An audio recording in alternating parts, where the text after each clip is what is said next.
एक बार एक शहर में किसी सेठ जी ने 3 मंजिला मकान बनाया। अब मकान तो बना लिया 3 मंजिल का, पर रहने वाला कौन? एक बेटा था, एक बेटी थी। बेटी की शादी हो गई, बेटा पढ़ने विदेश चला गया। अब सेठ और सेठानी दो ही बस 3 मंजिल घर में, करें क्या? इतना बड़ा घर मन भी नहीं लगता। तो सेठ जी ने सोचा एक काम करते, इस घर का 2-4 कमरे किराए पे दे देते हैं। तो उन्होंने किराए पर एक अखबार में वो जो निकलता है एडवर्टाइज जो निकलती है, तो वो दे दिया कि घर किराए पे जिसको चाहिए तो खाली है। तो 2-4 लड़के वहाँ आ गए। लड़कों ने कहा सेठ जी हमें ये किराए पे दे दो, हम विद्यार्थी हैं, हम पढ़ने वाले हैं यहाँ। तो सेठ जी ने कहा ठीक है, कितने लोग हो? बोले 4-5 लोग हैं हम। 2 कमरे दे दिए किराए पर। अब सेठ जी ने सोचा था अच्छे विद्यार्थी हैं, पढ़ेंगे लिखेंगे, आएंगे आराम से। लेकिन हुआ क्या, वो विद्यार्थी तो थे नहीं, उल्टा सेठ जी का घर उन्होंने जुए का, शराब का अड्डा बना दिया। वहाँ शराब पीते, जुआ खेलते, सब गलत गलत काम करते। सेठ जी को लगा कि ये तो गड़बड़ है। सेठ जी ने कहा कि हमारे घर से निकलो, निकल जाओ यहाँ से, हमको नहीं देना किराए पे। अब वो थोड़ा होता है ना, कुछ दबंग प्रकृति के लोग होते हैं, डॉन माइंडसेट के, तो थोड़ा वैसे टाइप के थे। अब सेठ जी कहे आराम से निकल जाओ, बोले हम नहीं निकलेंगे, कब्जा करके बैठ गए। सेठ जी बेचारे उनसे डरे भी, ये नौजवान हैं, कभी भी कुछ भी कर सकते हमारे साथ, बड़े डर के मारे अब घर से निकालना भी और निकाल भी नहीं पा रहे, क्या करें, बड़े परेशान। डराते हैं, धमकाते हैं सेठ जी को। सेठ जी बेचारे चुप। एक दिन क्या हुआ, सेठ जी शहर के चौराहे पे बैठे थे, तो ऐसे ही सब में बात चल रही थी कि शहर में नए एसपी साहब आ रहे हैं, नए एसपी साहब का तबादला हो रहा है। पर जो ऑफिशियल जो उनको घर मिलता है रहने के पुलिस वालों का, वो कुछ उसमें थोड़ा डेंटिंग पेंटिंग चल रही, तो एसपी साहब को रहने के लिए मकान चाहिए, एक कोई रहने के लिए घर चाहिए। अब जैसे सेठ जी ने ये सुना तो सेठ जी तो तुरंत बोले हमारा घर है ना खाली। बोले कितना किराया लोगे? बोले फ्री, 1 रुपया नहीं लेंगे, बस एसपी साहब आ जाए हमारे घर में, हमें और कुछ नहीं चाहिए, बस वो आ जाए, हमारा घर बस उन गुंडों से छूट जाए, वो एसपी साहब के डर से थोड़ी रुकेंगे वहाँ पे। बोले पैसा नहीं लोगे? बिल्कुल नहीं, 1 रुपया नहीं, बस आ जाए वो। ठीक है, ये तो बड़ी अच्छी बात है। अब एसपी साहब आए, उससे पहले उनका सामान धीरे धीरे आने लगा घर में। तो वो जो लड़के थे वो पूछ रहे ये सामान किसका आ रहा है? तो बताए शहर के एसपी साहब यहाँ रहने आ रहे हैं। एसपी साहब आए, उससे पहले सब सामान बांध बूंद के सारे जो लड़के थे वो वहाँ से भाग गए। या अब हम मरेंगे, जेल में एसपी साहब डालेंगे।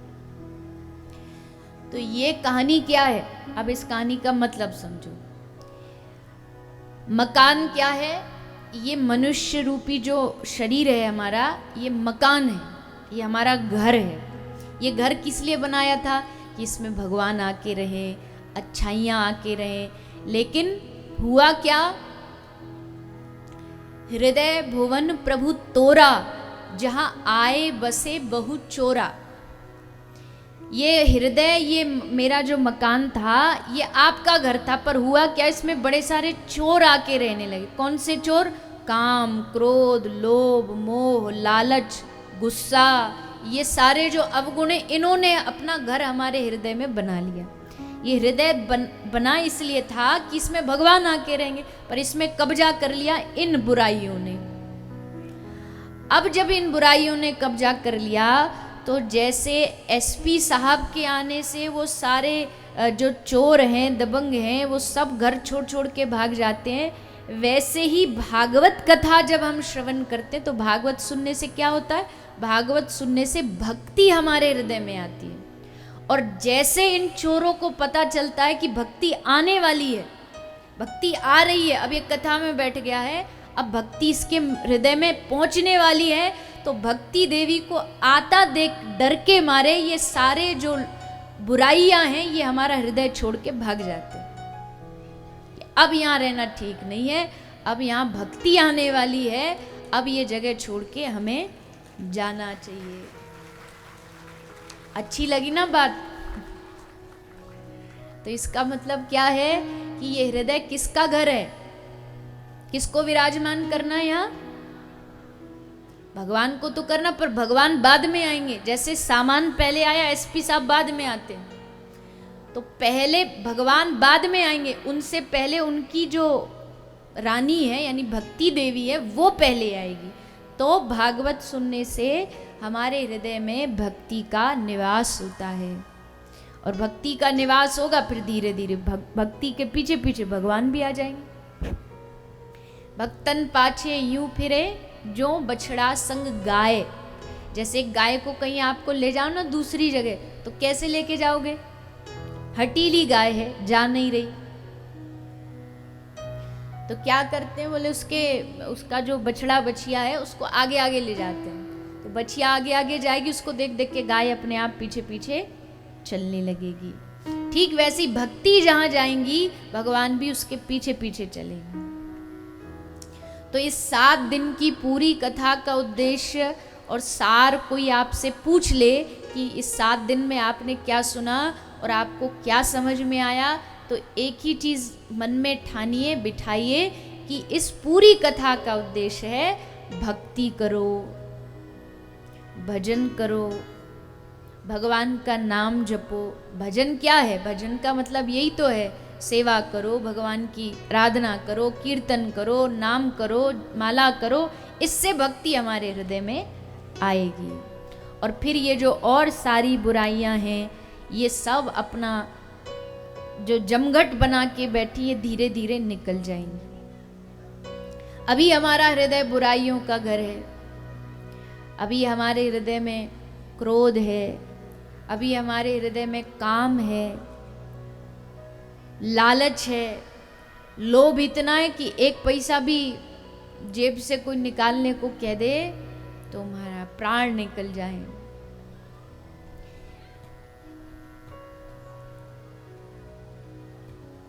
अभिमान है,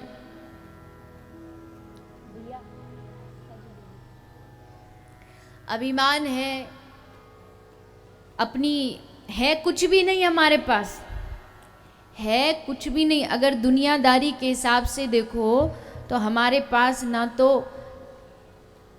दुनिया के हिसाब से धन है, ना हमारा दुनिया के हिसाब से हमारे पास कोई बड़ा पद है, लेकिन उसके बाद भी अभिमान इतना भयंकर वाला है कि हमसे बड़ा तो इस गांव में कोई नहीं। जैसे एक छोटी सी मछली पूरे सरोवर को ही अपनी दुनिया समझ के अपने आप को उसका मालिक समझती है, वैसे ही हम भी हैं। आप सोचो, अनंत कोटि ब्रह्मांड है, उस ब्रह्मांड में एक छोटा सा ब्रह्मांड है 50 कोटि योजन का। उस ब्रह्मांड में भी अनेक ग्रह हैं, जिनमें एक छोटा सा ग्रह धरती पृथ्वी, उस ग्रह में भी अनेक सारे कॉन्टिनेंट हैं, द्वीप है, जिसमें से एक है एशिया। उस एशिया में भी इतने सारे देश हैं, जिनमें एक छोटा सा देश है भारत। भारत में भी कितने सारे शहर राज्य हैं, जिनमें से एक छोटा सा राज्य है झारखंड। झारखंड में भी कितनी सारी जगह, जिसमें एक छोटा सा डिस्ट्रिक्ट है चतरा। उस चतरा में भी कितने सारे मोहल्ले हैं, जिसमें से एक छोटा सा मोहल्ला है लिब्दा। और उस लिब्दा के एक इतने से छोटे से घर में हम खड़े होकर के बड़े घमंड से कहते हैं ये घर मेरा है। तो ठाकुर जी भी बैठे बैठे हंसते होंगे कि बता, चींटी तक की भी औकात नहीं है इसकी। चींटी भी फिर भी दिखाई दे जाती है, अगर हमको देखा जाए ना ब्रह्मांड के नक्शे में, मैप में, तो चींटी बराबर भी कहीं दिखाई नहीं देंगी।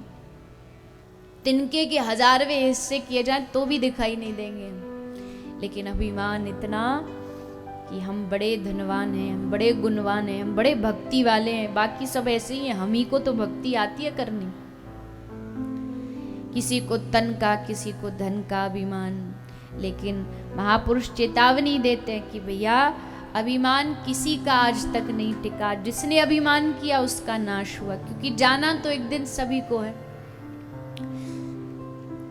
एक दिन सबका नाश होना है। और जिस दिन नाश होगा, जिस दिन मृत्यु आएगी, एक बड़ी अच्छी बात मुझे लगी महात्मा जी के मुख से श्रवण की, इस दुनिया नहीं सारा ब्रह्मांड, मतलब भारत देश और जितने भी दुनिया के देश हैं जिनके हम नाम भी नहीं जानते, सारी दुनिया का पैसा इकट्ठा कर लो, पैसे के साथ साथ जितनी प्रॉपर्टी, धन दौलत, संपत्ति, सारे ब्रह्मांड का इकट्ठा कर लो, सारे ब्रह्मांड का, और जब मौत आए तो काल से बस इतना सा कहो कि ये सारा धन तू ले ले, सारी संपत्ति ले ले, बस मुझे 1 मिनट और जीने दे, 1 मिनट एक्स्ट्रा दे दे, तो काल 1 मिनट भी एक्स्ट्रा नहीं देगा, 1 मिनट नहीं, 1 सेकंड भी नहीं देगा, चाहे दुनिया की सारी संपत्ति दे दी जाए। तो सोचिए कितनी, हम जिस वस्तुओं को इतना महत्वपूर्ण समझते कि इनसे ही हमारा जीवन चलेगा, लेकिन अंत काल में वो कुछ भी काम नहीं आने वाली।